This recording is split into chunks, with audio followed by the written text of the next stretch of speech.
everybody. Welcome to another episode of Office Arcade.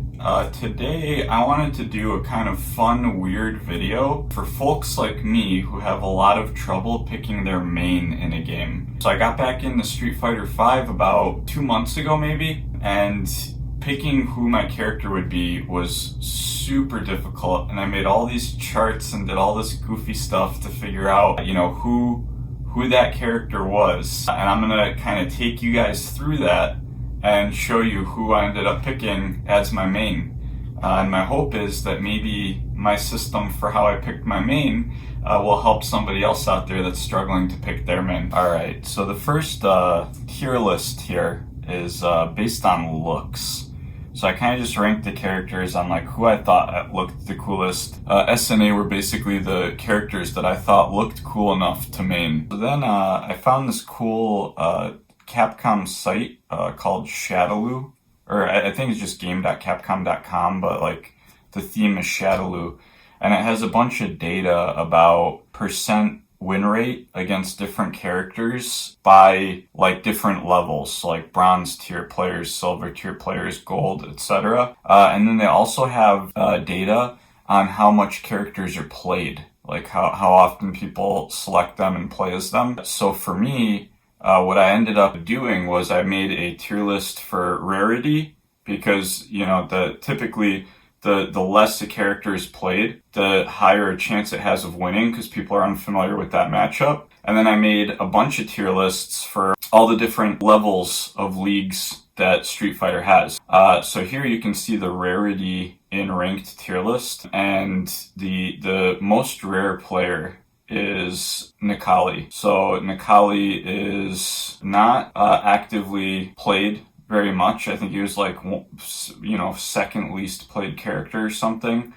Then we got Abigail, Honda, and Sagat, also pretty infrequently played. And then the guys in B tier, like they're, smack in the middle. And then C and D are just people that are really popular. Like Ryu's obviously the most popular character in the game, so he gets played a ton. So that was one of the things that I was measuring. And then I've got all my tier lists here based on win rate. So I have Rookie to Ultra Silver to start, which E Honda and Bison apparently are just very dominant at lower levels, which was surprising. Not surprising as much as, Urien and Guile being dominant. Like, newer players definitely always struggle with Guile. Balrog was also surprising, and you guys know I'm a fan of Balrog, so I was pretty excited here because I played Balrog and Bison in Street Fighter 2, so it was nice to see that they were performing well at the Rookie to Ultra Silver level, which is where I knew I was going to be starting.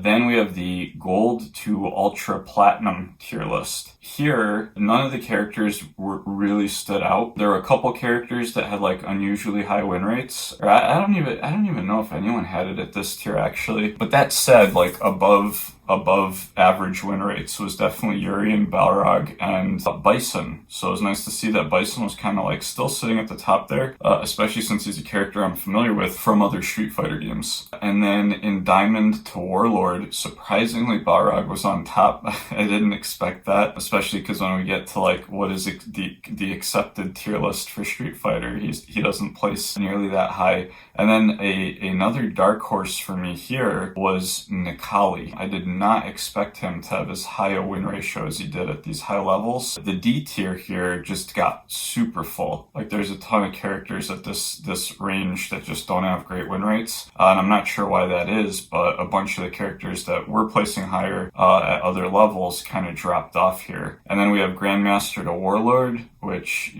would be amazing if I got there at some point, but I'm not counting on it. But just for full, capitalizing on all the data I had access to. Nikali was really the only standout again, which was really wild to me. And then Guile and Sagat jumped back up from having a pretty low win rate to a very high one, putting them A tier. But again, the one that kind of caught my eye here, well, the ones that really caught my eye here were Bison and Nikali, because Bison at all tiers of play stayed pretty consistently high. And then Nikali starts very low at lower tier play, but then at high tier play just shoots up to the top for some reason, even though he's considered like a bottom tier character. So that was really interesting, and it was kind of cool to use that website and the data on that website to kind of help make some of these decisions. Yeah, and then I took all of the data on wins, losses that I used for ranking them at all the different tiers and combined it to just kind of get an overall win-loss estimate here. And we had Urian was like the obvious S, like he was way up there. And then, Balrog and Nikali performed pretty well. And then Bison, E, Honda, Guile, that B tier was like a little bit over 50% win rate, which, again, at this point for the overall win-loss, like that was kind of my focus is like, oh, so these 6 characters perform well per the data online. So then the next metric I looked at was ease. Learn, ease to play, found a bunch of tier lists, videos, blah, blah, blah, and stuff there, and kind of averaged out how everybody ranked the players. And it seems that Guile and E Honda were kind of viewed as like by far the easiest. Sagat, Nikali, Ryu were apparently not bad either. And the middle tier was really interesting to me because at this point I was starting to like Urian and I already like Bison and Balrog. So I thought that was like a sweet spot of, easy enough that they're still accessible for someone that's new to modern fighting games. Because prior to this, the last fighting games I played were the first version of Street Fighter 4 and Mortal Kombat 9 before I went on a bit of a gaming hiatus. So I wanted characters that were accessible enough that I could tap into my retro fundamentals, but then, expand on those while learning these new mechanics. So I thought, the B tier would be the sweet spot for that.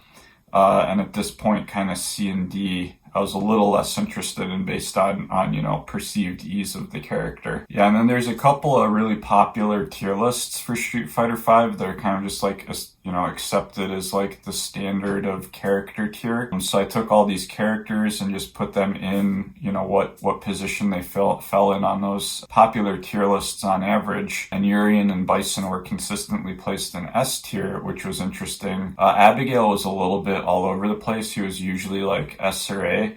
But on some tier lists, he was like CD. So there was, more variations as the characters go down.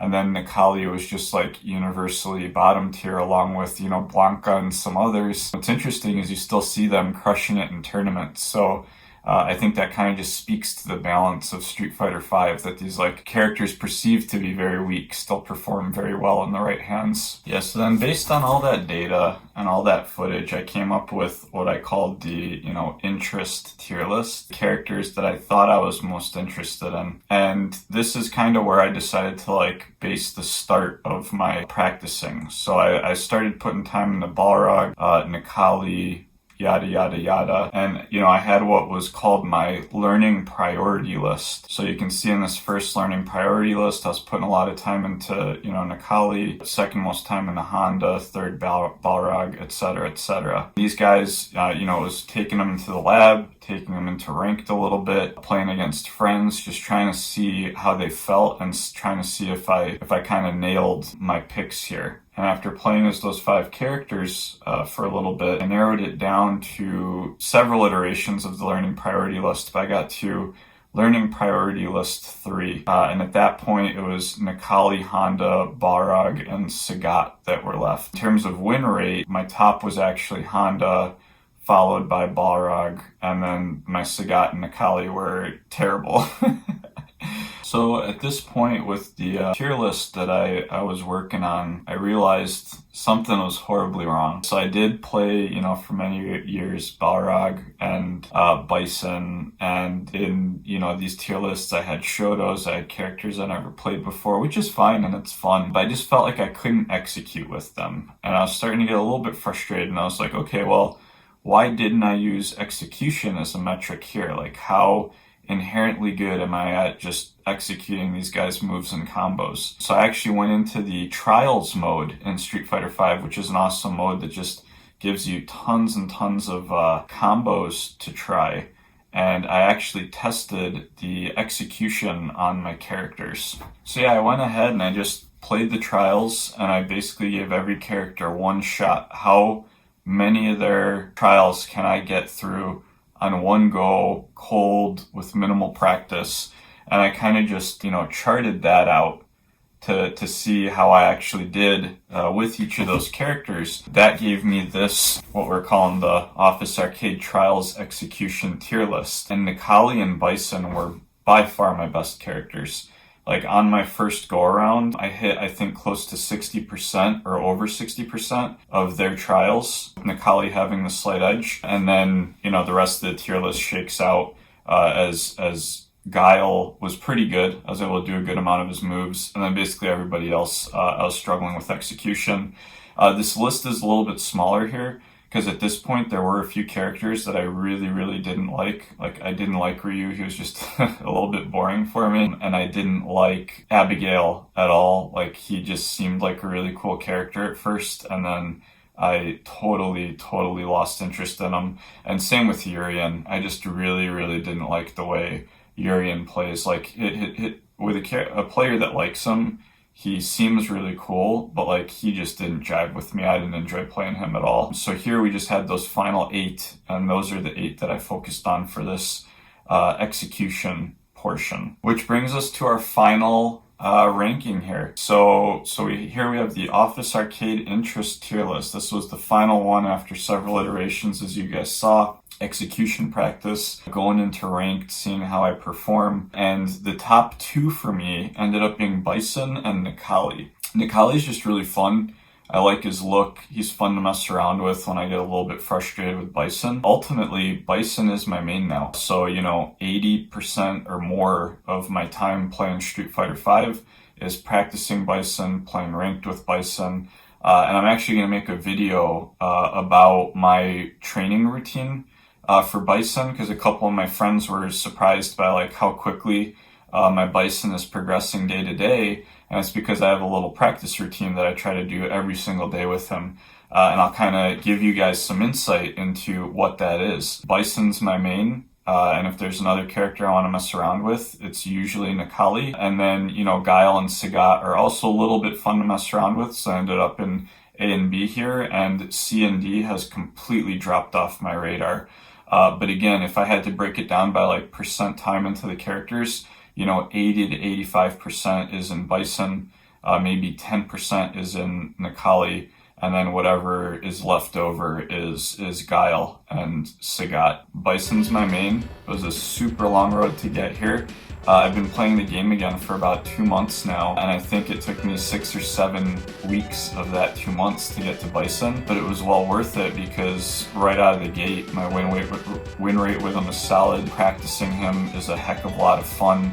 My execution with him is solid, and hopefully we'll be working our way up to gold in no time here. But yeah, so if you're a Street Fighter V player, let me know in the comments. I'm actually looking for gold, platinum, diamond players who don't mind kind of teaching a guy that's newer to the game the ropes of it. Like I love learning a game quickly by getting whooped by people that are way better than me. So if you have the patience for that and you want to play some Street Fighter V with me and one of my buddies that's also trying to, ladder climb quickly in Street Fighter V, let us know in the comments. Let's connect up on Discord. Let's make some of these matches happen. That was the long road to Bison. You guys saw that, he was all over the place in the tier list, but ultimately, after looking at, crunching all the numbers, watching the videos, actually getting in there and playing, measuring my execution with the characters, like he just became the super obvious pick for me. I love him. I've got figures of him everywhere. You guys can see my PCS statue review for him. Got the Bison Victrix finally coming, and I'll be posting a review of that. But I love Bison, and I'm happy that after all of this analysis, that's actually how it's shook out. And I feel really good about the choice, and it's making Street Fighter V an absolute blast. So if you are having trouble picking a main, hopefully you can find some comfort in the fact that other people do struggle to find a main too. Like I know a lot of people just jump into a game, they pick a character, they love that character, and that's it. For me, it's always a process. So hopefully some of you guys found some solace in that. But also you guys hopefully can get some insight into like how I ultimately ended up picking a main. I feel really, really good about through data and a lot of trial and error. And yeah, now I'm a Bison player in Street Fighter 2 and Street Fighter 5.